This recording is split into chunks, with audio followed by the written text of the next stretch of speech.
क्या आप लोग तैयार हैं कल के लिए? बिल्कुल सर, एकदम तोड़ना है सर, कुछ भी हो जाए सर, फोड़ना है एकदम, ठीक है? भाई साहब, आप लोगों ने तो कमेंट में एकदम प्यार दे देकर भर दिया सर। कमेंट तो एकदम चौचक वाला है कमेंट, हालांकि इतना मैं रिप्लाई नहीं दे पाऊंगा, लेकिन जब मैं बैठता हूँ तो भाई साहब दिल दे देता हूँ, सभी को एक एक एक एक एक, एक दे देता हूँ। जो पा गया तो पा गया, भैया भंडारा का प्रसाद है, मिल जाएगा, ठीक है ना? अब अकेले ही आपको पता है, अकेले और सर भी हैं, तो दिन काम करना रहता है, और मैं आपको लगातार कंटिन्यू आपको मैं दे रहा हूँ, जैसा कि मैंने आपसे प्रॉमिस किया था कि आज हम लोग पूरा सिलेबस करेंगे। हर एक सिलेबस मैं आपको करवा दूंगा। अभी आपके लिए मैंने ऑब्जेक्टिव भी अपलोड करवा दिया, व्याकरण का आने वाला है वीडियो, ठीक है ना? जो पेपर ऑलरेडी अपलोड करवा दिया है, इंपॉर्टेंट क्वेश्चन में पार्ट 1 में करवा दिया है। इसके बाद आपका एक पद्यांश का आएगा, गद्यांश का आएगा, पत्र लेखन का आएगा, निबंध लेखन का आएगा। ये अभी 4 वीडियो ऑलरेडी आपको मिल जाएगी, टेंशन नहीं लेना है, ठीक है ना? आपको बस छापना है और कुछ नहीं करना है सर। वही पढ़ो जो पेपर में आए, वही पढ़ो जो पेपर में आए। इधर उधर की चीजें नहीं पढ़ना है, क्योंकि टाइम बहुत कम है और कम टाइम में आपको अच्छा नंबर गेन करना है। पेपर कोड सर सीटी हमारा 100 नंबर का पेपर है, 33 नंबर सर पास होने के लिए चाहिए। सबसे पहले आई हम्बल रिक्वेस्ट यू चैनल को सब्सक्राइब करके रखिए, क्योंकि ये हिंदी का पहला पेपर है। इसके बाद दिमाग को फाड़ने वाला सर जो पेपर आते हैं, फिजिक्स, केमिस्ट्री, बायोलॉजी, इंग्लिश, तोड़ देंगे सर, उसमें भी एकदम आग लगाएंगे गुरु जी, कुछ भी हो जाएगा। जैसे हमने हिंदी की तैयारी एकदम परफेक्ट लेवल पे करवाई है, उसी प्रकार आपको अन्य सब्जेक्ट भी तैयारी करवाएंगे, टेंशन नहीं लेने का। भाई साहब, फुल पेपर सोल्यूशन, एक भी टॉपिक छूटेगा नहीं सर, बिल्कुल सर, छोड़ने नहीं देंगे। चलिए शुरू करें चला लोग, बिल्कुल गुरुदेव। 3 घंटे 15 मिनट का समय है। प्रारंभ के जो 15 मिनट है, प्रश्न पत्र पढ़ने के लिए सर क्या है, निर्धारित है। प्रश्न पत्र में 2 खंड है, दोनों खंडों के सभी प्रश्नों का उत्तर देना सर क्या रहेगा आपके लिए, अनिवार्य रहेगा। सबसे पहला सर बात करें तो आपका रहने वाला है सर खंड का जो रहेगा, यहाँ पे प्रश्न नंबर 1 रहेगा, आपको 50 नंबर का रहेगा सर, 50 नंबर का, एकदम 50 नंबर का, ठीक है ना? और एक मैं पेपर सुबह दे दूंगा बस। अब इसके बाद आपको पेपर मैं नहीं दे पाऊंगा। एक ये पेपर है, एक आपके लिए सुबह अवेलेबल करवाऊंगा, उसको पढ़ के पेपर देने जाना, बस काम खत्म। अब आपके लिए अलग से कोई भी वीडियो नहीं आएगी, ठीक है ना? पेपर पे बहुत है, सफिशियंट, बहुत मैंने करवा दिया। बाण भट्ट की आत्मकथा के लेखक सर जी हजारी प्रसाद द्विवेदी हैं। बाण भट्ट की आत्मकथा के लेकर हटिए, हजारी प्रसाद द्विवेदी, बहुत इंपॉर्टेंट वाला पेपर है। शिक्षा का उद्देश्य निबंध के लेखक सर शंपूरानंद। भाई साहब एकदम चपुआ वाला प्रश्न है, चपुआ वाला प्रश्न है। कवि वचन सुधा पत्रिका के संपादक भारतेंदु हरिश्चंद्र, भारतेंदु हरिश्चंद्र, भारतेंदु हरिश्चंद्र, ठीक है ना? चंद्रगुप्त नाटक के लेखक सर जयशंकर प्रसाद, चंद्रगुप्त नाटक के लेखक सर जयशंकर प्रसाद हैं, चंद्रगुप्त नाटक के लेखक सर जयशंकर प्रसाद हैं। रानी केतकी की कहानी के लेखक कौन है, इंसा अल्लाह खा, इंसा अल्लाह खा जो है रानी केतकी कहानी के सर लेखक हैं। रानी केतकी कहानी के लेखक सर इंसा अल्लाह खा है, नोट कर लीजिए, इंपॉर्टेंट है, पेपर में आएगा, एकदम छाप दीजिएगा। उसके बाद यहाँ पे अगला बहुविकल्पी प्रश्न है आपका। प्रश्न क्या है सर, प्रश्न नंबर 2 है, विनय पत्रिका के रचनाकार हैं तुलसीदास। सर विनय पत्रिका के रचनाकार सर कौन है, तुलसीदास जो सर है, ये विनय पत्रिका के सर रचनाकार हैं। कामायनी किस युग की रचना है सर, यह छायावादी युग की रचना है। कामायनी किस युग की रचना है सर, छायावादी युग की रचना है। कामायनी किस युग की रचना है, छायावादी युग की रचना है। अगला यहाँ पे सर प्रश्न है, निम्नलिखित में से छायावाद उत्तर काल के कवि हैं शिवमंगल सिंह सुमन। सर शिवमंगल सिंह सुमन यह छायावादी कवि हैं। छायावाद उत्तर काल के कवि सर कौन है, शिवमंगल सिंह सुमन है सर। अगला है, हिंदी साहित्य में किस काल को श्रृंगार काल कहा जाता है। हिंदी साहित्य को किस काल को श्रृंगार काल नाम दिया गया है, तो हिंदी साहित्य के रीति काल को श्रृंगार काल नाम दिया गया है, श्रृंगार काल नाम दिया गया है। हिंदी साहित्य के रीति काल को सर श्रृंगार काल नाम दिया गया। एकदम चापने वाला प्रश्न भाई साहब, छाप देंगे सर, छाप देंगे गुरुजी। अगला यहाँ पे अंगा वाला प्रश्न देखिएगा, मोहन राकेश रचनाकार है सर शुक्लोत्तर युग के, मोहन राकेश रचनाकार शुक्लोत्तर युग के हैं। क्लियर है? ये बहुविकल्पी आपने तैयार कर लिया, बिल्कुल सर तैयार हो गया हमारा, सर तैयार हो गया। ऐसी जबरदस्त सर तैयारी होनी चाहिए। उसके बाद यहाँ पे सर पद्यांश है सर, पद्यांश सर आपका 10 नंबर का सर, आपके पेपर में पद्यांश आएगा सर, 10 नंबर का सर। पद्यांश है क्या, धरती माता की कोख में जो अमूल्य निधियां भरी हैं, जिनके कारण वह वसुंधरा कहलाती हैं, उससे कौन न परिचित होना चाहेगा। लाखों करोड़ों वर्षों से अनेक प्रकार की धातुओं को पृथ्वी के गर्भ में पोषण मिला है। दिन रात बहने वाली नदियों ने पहाड़ों को पीस पीस कर अगणित प्रकार की मिट्टियों से पृथ्वी की देह को सजाया है। हमारे भावी आर्थिक अभ्युदय के लिए इन सब की जांच पड़ताल करना आवश्यक है। पृथ्वी की गोद में जन्म लेने वाले जड़ पत्थर कुशल शिल्पियों के संवारे जाने पर अत्यंत सौंदर्य के प्रतीक बन जाते हैं। नाना भांत के अनगढ़ नग विंध्य नदियों के प्रवाह में सूर्य की धूप से चिलकते रहते हैं। उनको जब चतुर कारीगर पहलदार कटाव पर लाते हैं, तब उनके प्रत्येक घाट से नई शोभा और सुंदरता फूट पड़ती है और वे क्या हो जाते हैं सर? अनमोल हो जाते हैं। पहला प्रश्न सर, अमूल्य निधियां कहाँ भरी है? करने का तरीका सर ढूंढ के करेंगे। अमूल्य निधियां कहाँ भरी है सर? देखिएगा यहाँ पे धरती माता की कोख में अमूल्य निधियां भरी है। धरती माता की कोख में अमूल्य निधियां भरी है। करने का सबसे बेहतरीन तरीका सर मैं आपको बता रहा हूँ, बाद में मत बोलिएगा गुरुजी आपने नहीं बताया था करेजा, ठीक है ना? चैनल को सब्सक्राइब करो भाई, करो दबा कर करो। पृथ्वी माता को पृथ्वी को वसुंधरा क्यों कहते हैं? पृथ्वी को वसुंधरा क्यों कहते हैं? देखिएगा, माता धरती माता की कोख में अमूल्य निधियां भरी जिसके कारण वसुंधरा कहलाती है सर। बस बस यही लिखना है। पृथ्वी को वसुंधरा इसलिए कहते हैं क्योंकि पृथ्वी अनेक प्रकार के मूल्यवान रत्नों को अंदर धारण किए हुए है। पृथ्वी की देह को किसने सजाया है? ये वाला प्रश्न कैसे करेंगे? देखिए यहाँ पे, पृथ्वी की देह को सर किसने सजाया और संवारा है? पृथ्वी की देह को किसने सजाया और संवारा है? तो देखिएगा, पृथ्वी की देह को किसने सजाया और संवारा है? तो दिन रात बहने वाली नदियों ने पहाड़ों को पीस पीस कर अगणित प्रकार की मिट्टियों से पृथ्वी की देह को सजाया है। That's the answer sir. यही आपका क्या हो जाएगा सर? राइट वाला आंसर हो जाएगा, एकदम छाप देंगे सर। रेखांकित अंश की व्याख्या सर कुछ नहीं करना, चीजों को बढ़ा चढ़ा के छाप देना है। ये तो सर हम कर ही लेंगे। जैसे सर यहाँ पे दिया है रेखांकित अंश की व्याख्या कि उनको जब चतुर कारीगर पहलदार कटाव पर लाते हैं, तब उनके अनेक घाटों से नई शोभा और सुंदरता फूट पड़ती है और वे क्या हो जाते हैं सर? अनमोल हो जाते हैं। यानी कि लेखक कहते हैं कि जब इन पत्थरों को कुशल कारीगर काट कर उनमें विभिन्न प्रकार के उभार देकर किसी कृति की रचना करते हैं, तो उसके प्रत्येक कटाव नए सौंदर्य की परिभाषा करता है। इसी सौंदर्य के कारण अनगढ़ पत्थर बहुमूल्य बन जाते हैं। क्लियर है? बहुमूल्य बन जाते हैं। इतना समझा है ना आप सभी के लिए? अगला है पाठ का शीर्षक और लेखक का नाम। अब कैसे पता करेंगे सर? अगर हम गद्यांश में देखेंगे तो यहाँ पे धरती माता शब्द आया हुआ है और पृथ्वी शब्द आया हुआ है, वसुंधरा शब्द आया हुआ है, पृथ्वी आया हुआ है। तो ये कहां से लिया गया सर? राष्ट्र के स्वरूप से लिया गया है। कहां से लिया गया है? राष्ट्र के स्वरूप से लिया गया है। तो इसमें क्या लिखेंगे सर? इसमें लिखेंगे प्रस्तुत पद्यांश डॉक्टर वासुदेव सर अग्रवाल द्वारा लिखित राष्ट्र का स्वरूप नामक निबंध से सर उद्धृत है, यानी कि लिया गया है। अब ये आप बताइए 10 नंबर आपका पक्का हुआ कि नहीं? कमेंट बॉक्स में छापिए। हर एक बच्चे का कमेंट छपना चाहिए भाई साहब, छपना चाहिए। अंतिम दिन है सर, अंतिम रात है और इस रात हमें 95 तोड़ना है सर। जितनी वीडियो मैं दे रहा हूं भाई साहब पढ़ते चले जाओ और कुछ भी नहीं पढ़ना है। उसके बाद अगला यहाँ पे पद्यांश है। हर एक पेपर तैयार कर लेना, ये नहीं कि इसको पेपर पढ़ के जाए गुरुजी कहेंगे अरे गुरुजी इतने में, मान लीजिए ये नहीं 7 सेट आपका यूपी बोर्ड में आएगा इस बार। देखिए यहाँ पे क्या है? नीले फूले कमल दल सी गात की श्यामलता, पीला प्यारा वसंत कटी में पहनते हैं फबीला, छुट्टी काली अलग मुख की कांति को है बढ़ाती, सवस्त्रों में नवल तन की फूटती सी प्रभा है, सांचे ढाला सकल है दिव्य सौंदर्यशाली,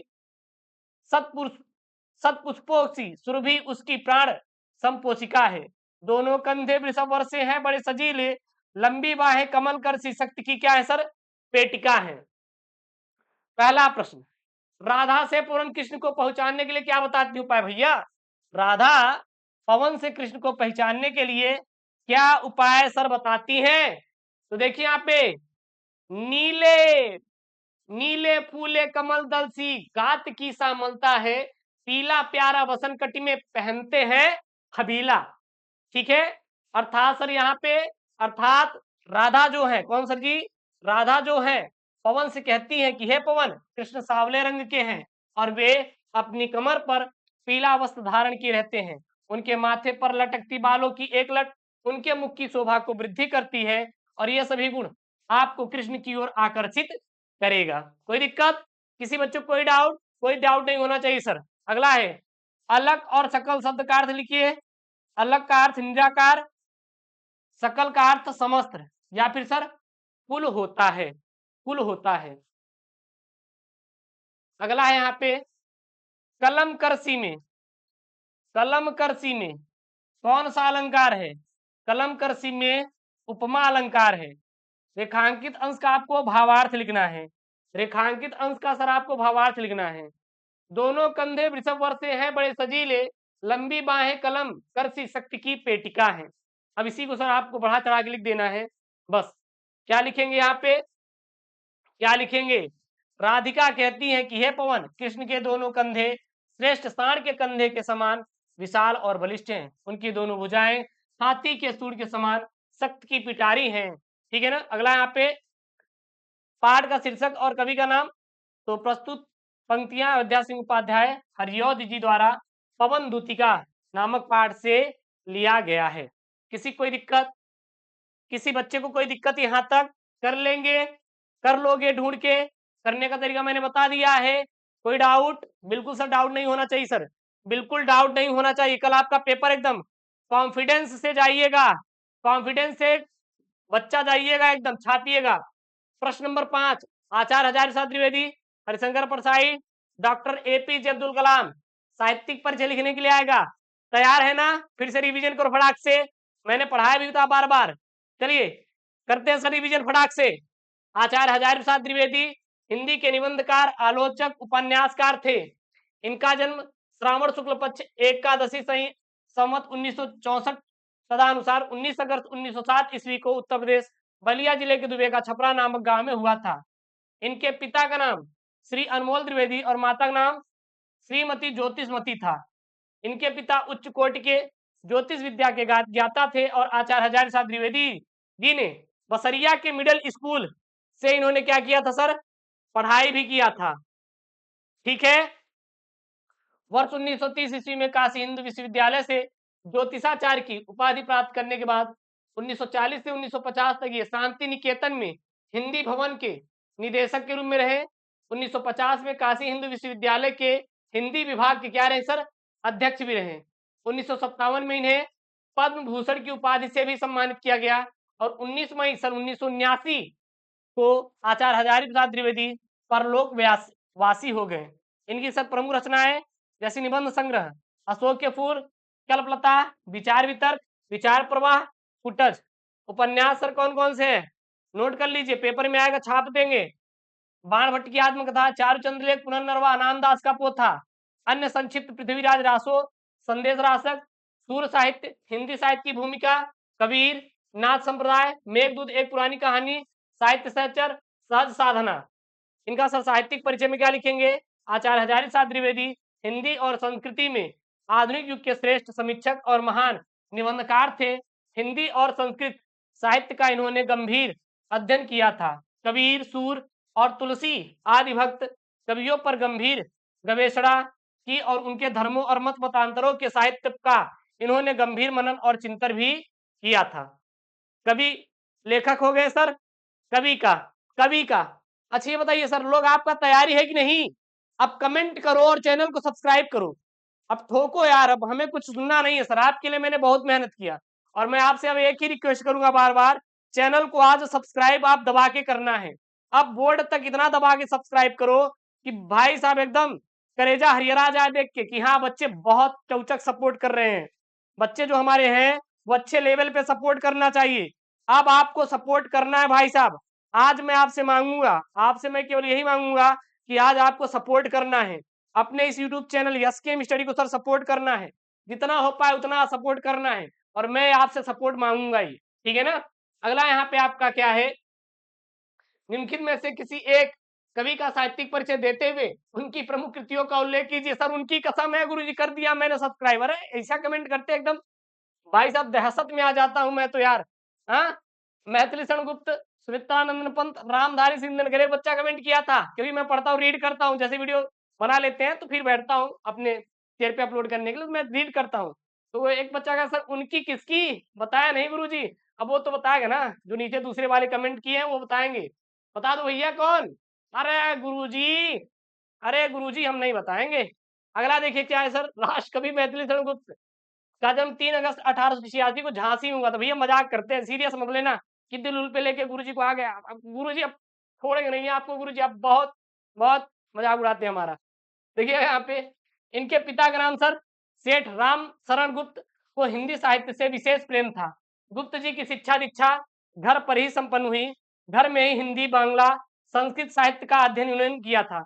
और 12 दिसंबर कब सर जी, 12 दिसंबर सन 1964 को गुप्त जी का क्या हो गया सर जी, देहावसान हो गया, यानी कि इनकी सर मृत्यु हो गई। इनका साहित्यिक परिचय में सर क्या लिखेंगे, 12 वर्ष की अवस्था में ब्रजभाषा में कनकलता नाम से कविता रचना आरंभ किया। प्रथम काव्य संग्रह रंग में भंग के बाद जयद्रथवध व्राजंगना का अनुवाद भी इन्होंने किया था।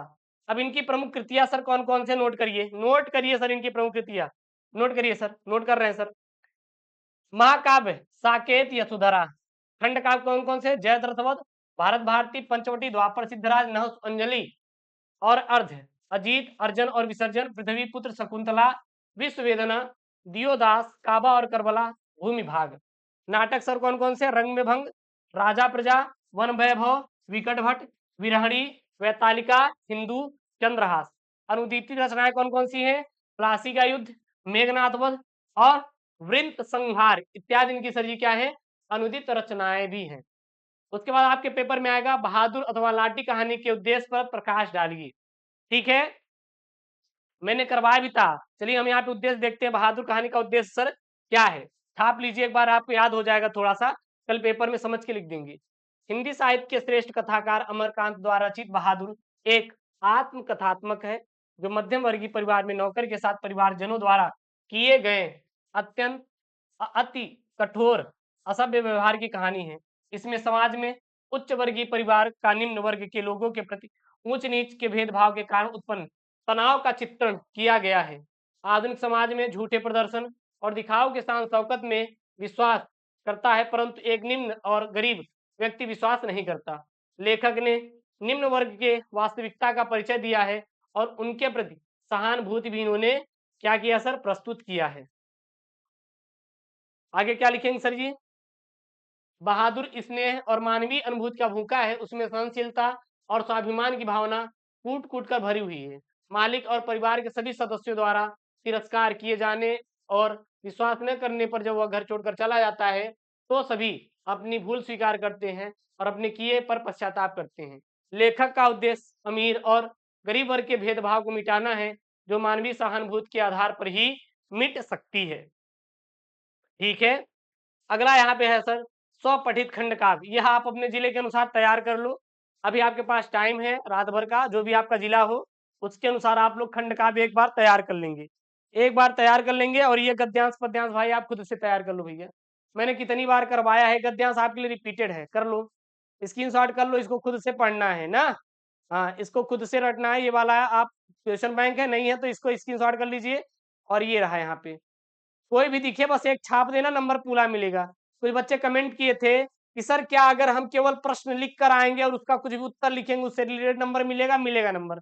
5 नंबर का है तो 5 में 5 नहीं, 5 में 3 आपको एग्जामिनर नंबर देगा, लेकिन आपको लिखना बेहतर है, परफॉर्मेंस आपको अच्छा करना है, बाकी हम सर देख लेंगे जो होगा। उसके बाद आप ये भी पद्यांश भी स्क्रीनशॉट कर लो एक बार, कर लो भैया, आपको मैं टाइम दे रहा हूँ, बाद में मत बोलना गुरुदेव हमें आप तो टाइम दिए ही नहीं। अरे करेजा, पेपर में छापना है सर, पेपर में सर छापना है सर, कुछ भी हो जाए सर, हमें सुनना नहीं है गुरुजी, हमें कुछ भी नहीं सुनना है गुरुजी, हमें पेपर में छापना है। चैनल को सब्सक्राइब कर लो यार। चलिए अगला देखिए, यहाँ पे आपका क्या है, मुहावरे और लोकोक्तियां। मुहावरे और लोकोक्तियां सर 2 नंबर का पेपर में आएगा सर, छापने वाला। पहला है अपना उल्लू सीधा करना, अपना काम निकालना। वाक्य प्रयोग, आजकल तो लोग अपने उल्लू को सीधा करने के लिए किसी को भी हाथ पहुंचाते हैं। ईद का चांद होना, बहुत दिनों बाद दिखाई देना। वाक्य प्रयोग, जब से रमेश के शहर में नौकरी लगी है वह ईद का चांद हो गया। आम के आम गुठलियों के दाम, दोहरा लाभ प्राप्त होना। वाक्य प्रयोग, पुरानी पुस्तकें पढ़कर रामू ने परीक्षा में प्रथम श्रेणी प्राप्त कर ली और उसके बाद पुस्तकों को आधे दाम पर बेच दिया, इसे कहते हैं आम के आम गुठलियों के दाम। चोर की दाढ़ी में तिनका, यानी दोषी का व्यवहार ही दोष प्रकट करता है। वाक्य प्रयोग, जब चोरी की घटना के लिए अपराधी की शिनाख्त हो रही थी, तो अभियुक्त राजेश बिना पूछे ही बोलने लगा, मैं तो वहां गया ही नहीं था, सच में चोर की दाढ़ी में तिनका। उसके बाद अपठित आपका ये गद्यांश नया सिलेबस में आपका जुड़ा हुआ है, इसको भी मैं करवा दूंगा, चिंता मत करना, करवा दिया है यार। पढ़ लो, डालो अपठित गद्यांश, यस के मिश्री आएगा, तोड़ दो। उसके बाद आपका ये शब्द युग में है उपेक्षा, अपेक्षा। तो अपेक्षा मतलब तुलना, उपेक्षा मतलब अवहेलना। अनल मतलब अग्नि, अनिल मतलब वायु। कनक, कर और अंबर। कनक मतलब धतूरा सोना, कर मतलब टैक्स किरण, अंबर मतलब आकाश वस्त्र। जिसकी इच्छाएं बहुत ऊंची हो, महत्वाकांक्षी, जो सामान्य नियम के विरुद्ध हो, अपवाद। ठीक है, उसके बाद आपको शुद्ध करके लिखना है। महादेवी वर्मा हिंदी की प्रसिद्ध कवित्री थी। महादेवी वर्मा हिंदी की प्रसिद्ध कवित्री है। परमात्मा के अनेकों नाम है, परमात्मा के अनेक नाम है, अनेकों नहीं रहेगा, अनेक रहेगा, शुद्ध लिखना है आपको। एक फूल की माला लाओ, बल्कि एक फूल नहीं, एक फूल की एक माला लाओ, शुद्ध। कृष्ण और राधा नित्य कर रहे हैं, कृष्ण और राधा नित्य कर रहे हैं, कृष्ण और राधा, कृष्णा और राधा नित्य कर रहे हैं, तो कृष्णा नहीं बल्कि कृष्ण और राधा नित्य कर रहे हैं। उसके बाद आपके पेपर में आएगा रस छंद अलंकार। रस छंद अलंकार, यहाँ पे वीर रस और श्रृंगार रस के बारे में मैंने दोनों बताया है, एक ही वीडियो में आपका सब धुआं धुआं, इसीलिए स्पेशल पेपर है आपके लिए, क्योंकि मैं सब बता दूंगा। यहाँ पे क्या सर, वीर रस के बारे में पहले जानते हैं। वीर रस का स्थायी भाव उत्साह है, जब किसी रचना या वाक्य आदि वीरता जैसे भाव की उत्पत्ति होती है, तो वहां वीर रस होता है। जैसे विभाव, अनुभाव और संचारी भाव के संयोग से उत्साह नामक अस्थायी भाव वीर रस की दशा प्राप्त करता है। उदाहरण के लिए, वीर तुम बढ़े चलो, धीर तुम बढ़े चलो। श्रृंगार रस सर क्या है? श्रृंगार रस सर क्या है? किसी काव्य या कविता को पढ़कर सुनकर आश्रय के मन में अस्थायी भाव रति के जायत होने पर विभाव, अनुभाव और संचारी भाव के संयोग से श्रृंगार रस की उत्पत्ति होती है। उदाहरण के लिए, कर मुनरी कियार सी प्रतिबिंबित चौपाई, पीड़ दिए निधरक लखै, इकटकहि दिखि लगाई। उसके बाद ख वाला है अनुप्रास अथवा प्रेक्षा अलंकार का लक्षण सहित आपको उदाहरण देना है सर। तो अनुप्रास अलंकार सर क्या होता है? जब काव्य या कविता में वर्णों की आवृत्ति होती है, अर्थात समान वर्ण बार बार आते हैं, तो वहां स्वर समान हो अथवा असमान हो, अनुप्रास अलंकार सर कहलाता है। ठीक है ना? उदाहरण के लिए, तरनी तनुजातर तमाल तरुअर बहु छाए, तरनी तनुजातर तमाल तरुअर बहु छाए। अथवा में उत्प्रेक्षा अलंकार क्या होता है? जहां उपमेय में उपमान की संभावना की जाए, वहां सर उत्प्रेक्षा अलंकार होता है। मनुमानो, जनु जानो, मनो, जनऊ मनऊ आदि उत्प्रेक्षा अलंकार के क्या है सर? वाचक शब्द हैं। उसके बाद उदाहरण है सर, सोहत ओढ़ पीठ पर श्याम सलोने गात, मनहु नीलमणि शैल पर आतप परियो प्रभात। उसके बाद चौपाई अथवा दोहा छंद का उदाहरण लिखिए। तो यहाँ पे सबसे पहले चौपाई लिया गया है। चौपाई सर क्या होता है? चौपाई यह सममात्रिक छंद है, इसमें 4 चरण होते हैं, प्रत्येक चरण में 16-16 मात्राएं होती हैं। पहले की तुक दूसरे चरण से और तीसरे की तुक चौथे चरण से मिलती है।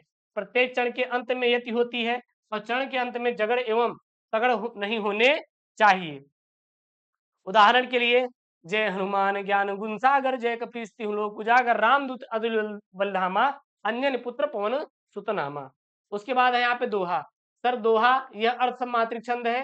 काव्य के जिस छंद में प्रथम तृतीय विषम चरणों में 13-13 मात्राएं, द्वितीय और चतुर्थ सम चरणों में 11-11 मात्राएं होती है और अंत में लघु और गुरु होता है, दोहा होता है। उदाहरण के लिए, असत मंजु मुनि मंडली मध्य सी रघुचंदु, ज्ञान सभा जंतु धरे, भगति सचीदा नंद। ठीक है। उसके बाद आपका आएगा पत्र लेखन। भाई साहब, ये जो पत्र लेखन है सर जी, आपके पेपर में 7 अंकों 6 अंकों का पेपर में आता है सर, 6 अंकों का आता है, तैयार कर लेंगे। देखिए है क्या यहाँ पे, अपने उप जिलाधिकारी को एक प्रार्थना पत्र लिखिए जिसमें आपके गांव में जहां तहां ढेर लगे कूड़े कचरे की सफाई के लिए संबंधित व्यक्ति को आदेशित करने का निर्देश दिया गया हो। तो सबसे पहले सेवा में श्रीमान उप जिलाधिकारी नगर पालिका वाराणसी, विषय आशापुर मोहल्ले की गंदगी को के निस्तारण के संबंध में प्रार्थना पत्र। सबसे पहले महोदय, निवेदन है कि इस पत्र के माध्यम से मैं आपका आशापुर मोहल्ले में व्याप्त गंदगी और दुर्दशा की ओर आकर्षित करना चाहता हूं ध्यान। इस बस्ती में को बसे हुए 10 वर्ष बीत चुके हैं, किंतु अभी भी कुछ ऐसी सड़कें हैं जहां पर पिछड़े हुए ग्रामीण भारत के साक्षात दर्शन हो जाते हैं। जो सड़कें बनी हुई हैं वे भी जगह जगह से टूटी फूटी हुई हैं और वहां वर्षा के समय जल भराव के कारण आए दिन दुर्घटना होती रहती है। इसके अतिरिक्त जहाँ-तहाँ ढेर ढेरों कूड़े कचरे का ढेर लगा हुआ है और इन सब कारणों से आशापुर मोहल्लों में दुर्गंध और मच्छरों का साम्राज्य स्थापित हो गया है। आपसे निवेदन है कि कृपया इस ओर अपना ध्यान आकर्षित करते हुए कृपा करें, अन्यथा कारण भविष्य में तरह-तरह के रोग और बीमारी पैदा हो जाएँगे। बस और कुछ भी नहीं करना, दिनांक डालना है, भवदी में अ है और यहाँ पे एड्रेस और आपको कुछ भी नहीं करना है। अगर एक बार स्क्रीनशॉट करना चाहते हो तो देख लीजिए। अभी भी एक मैं आपको लेकर आऊँगा वीडियो कि कैसे आपको क्या करना है सर जी, लिखना है, ठीक है ना? लेटर राइटिंग को टेंशन नहीं लेना है सर, टेंशन बिल्कुल भी नहीं लेना है करेजा। मैं हूँ तो आपको टेंशन क्यों लेना है? उसके बाद आपका आएगा सर निबंध लेखन। यहाँ पे सीधा-सीधा बोला है अपनी भाषा शैली में, आपको खुद अपनी भाषा शैली में लिखना है, किसी से पूछना नहीं है सर। पहला है शिक्षित युवा वर्ग और बेरोजगारी की समस्या, दूसरा है पर्यावरण प्रदूषण समस्या और समाधान, वर्षा ऋतु का महत्व, छात्र और अनुशासन विज्ञान वरदान और अभिशाप। तो यहाँ पर आपका है शिक्षित युवा वर्ग और बेरोजगारी की समस्या। सबसे पहले हम लोग प्रस्तावना लिखेंगे। क्या लिखेंगे सर जी? शिक्षित युवा वर्ग की बेरोजगारी की समस्या नितांत सोचनीय विषय है। जब एक युवा शिक्षित होकर निकलता है तो उसके सामने जीविकोपार्जन की समस्या एक विकराल समस्या के रूप में सामने खड़ी हो जाता है। वर्तमान विज्ञान के युग में मशीनों और कंप्यूटर का साम्राज्य स्थापित हो चुका है, जिसके कारण नौकरियों का स्थान मशीन एवं कंप्यूटर ले लिया है। जहां तक मशीन कंप्यूटर सैकड़ों युवा वर्ग की रोजगारी निगल गया है। उसके बाद सर जी क्या-क्या प्रमुख कारण है जो बेरोजगारी के? सबसे पहले जनसंख्या वृद्धि। बेरोजगारी का प्रमुख कारण जनसंख्या में तीव्र वृद्धि से विगत कुछ दशकों में भारत में संख्या का विस्फोट हुआ है। 2011 की जनगणना के अनुसार हमारे देश की जनसंख्या में प्रतिवर्ष 1.63% की वृद्धि हो जाती है, जबकि इस दर से बेकार हो रहे व्यक्तियों के लिए हमारे देश में रोजगार की व्यवस्था नहीं है। उसके बाद दोषपूर्ण शिक्षा प्रणाली, इसी प्रकार से आपको कल लिखना है हेडिंग डाल के प्रॉपर वे में ध्यान देना। क्या लिखेंगे सर इसमें? भारतीय शैक्षिक शिक्षा सैद्धांतिक अधिक और व्यवहारिकता कम है। इसमें पुस्तकीय ज्ञान पर ही विशेष ध्यान दिया गया है। फलतः यहाँ के स्कूल कॉलेज से निकलने वाले छात्र दफ्तर से लिपिक ही बन पाते हैं और वे निजी उद्योग धंधे स्थापित करने के योग्य नहीं बन पाते। और सर क्या है? कुटीर उद्योगी की उपेक्षा ब्रिटिश सरकार की कुटीर उद्योग विरोधी नीति के कारण देश में कुटीर उद्योग की कमी, तो धंधों का पतन हो गया और जिसके फलस्वरूप अनेक कारीगर बेकार हो गए और स्वतंत्रता प्राप्ति के पश्चात भी कुटीर उद्योग के विकास की ओर पर्याप्त ध्यान नहीं दिया गया, अतः बेरोजगारी में निरंतर वृद्धि होती रही। औद्योगिकरण की मंदी प्रक्रिया, जब उद्योग लगेंगी नहीं तो जाहिर सी बात है भैया बेरोजगारी तो बढ़ेगी ना। इसमें क्या लिखेंगे? विगत पंचवर्षीय योजनाओं में देश के औद्योगिक विकास के लिए प्रशंसनीय कदम उठाए गए हैं, किंतु समुचित रूप से देश का औद्योगिकरण नहीं किया जा सकता है, अतः बेकार व्यक्तियों के लिए रोजगार जुटाए नहीं जा सकते। उसके बाद कृषि का जो पिछड़ापन, कृषि है ही नहीं है तो बेरोजगारी तो बढ़ेगी नहीं ना। तो बेरोजगारी तो बढ़ेगी और फिर यहाँ पे कुशल और प्रशिक्षित व्यक्तियों की कमी भी है। अगर आप पढ़ने लिखने में सही हैं तो कहीं न कहीं आपको जॉब लग जाएगा, तो इस प्रकार से आपको करना है। उसके बाद दूर करने के उपाय, सबसे पहले आपको जनसंख्या वृद्धि में जो वृद्धि है उसको नियंत्रण करना है, तभी बेरोजगारी कम किया जा सकता है।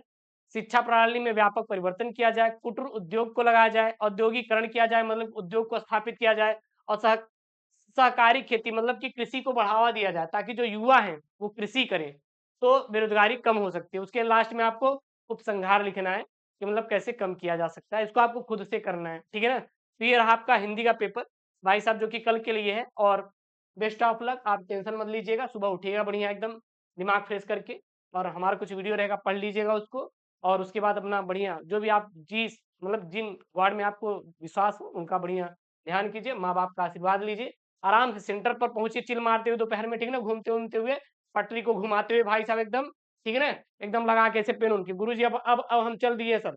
ऐसे जाते हैं ना ऐसे देने के लिए पेन लगा के बिल्कुल, अब चल दिए गुरुजी एकदम पटरी ऐसे हिलाते-हिलाते पेन को लगाकर यहाँ पे और यहाँ पे एडमिट कार्ड डालकर चल दिए गुरुजी अब हम लोग पेपर देने के लिए, एकदम चिल मारते हुए जाना है सर, चिल मारते हुए जाना है। हम वैसे बहुत मजा लेते हैं यार, बहुत मजा लेते हैं। अगर आप मेरे ऑफलाइन क्लास में पढ़ते ना, तो कहते गुरुजी एकदम कलेजवा हरिहरा आ गया आपसे पढ़ के, बहुत मजा आती है। सर देखिएगा, हमें जो सर लोग पढ़ाते हैं, गुरुजी आपो पढ़ते हैं, हम भी पढ़ते हैं यार, सबको नौकरी चाहिए, हम तो बेरोजगार हैं सर, हमें तो कहीं न कहीं नौकरी की चाहत है ना। तो मतलब अच्छे टीचर्स पढ़ाते हैं। जब उनसे पढ़ते हैं ना तो वही चीज़ आपको मज़ा आता है बताने में या पढ़ाने में। जब हम सीखेंगे तभी हम आपको दे पाएँगे। देखिए कभी अपने आप पे अहम नहीं करना चाहिए। मैं देखता हूँ कि बहुत लोगों को बहुत तोप समझते हैं। अरे हम तो तोप ही हैं, हमसे बेस्ट कोई नहीं है। भाई साहब बेस्ट कोई नहीं है, सभी को सीखना चाहिए। हम जितना सीखेंगे उतना बेस्ट बनेंगे। हमेशा अपने आप को डाउन टू अर्थ रखिए, ठीक है ना? ये नहीं कि हम बहुत बड़े तोप हो गए हैं। क्या यार तोप हो गए, आज उसका समय कल उसका समय है। नहीं, भाई कुछ नहीं। बहुत ही अच्छे से एकदम विचार रखिए, पॉजिटिव थिंकिंग करिए और एकदम ज़बरदस्त पढ़ाई करिए, एकदम मोटिवेशन के साथ, एकदम चपुआ कत्तई ज़हरीला ट्रिक काम खत्म हुआ, ये पेपर में छाप देना, बाकी तो मैं देख लूँगा यार, मैं देख लूँगा, टेंशन नहीं लेने का। मिलते हैं नेक्स्ट वीडियो में दोस्तों, थैंक यू, जय हिंद, टेक केयर, बाय-बाय।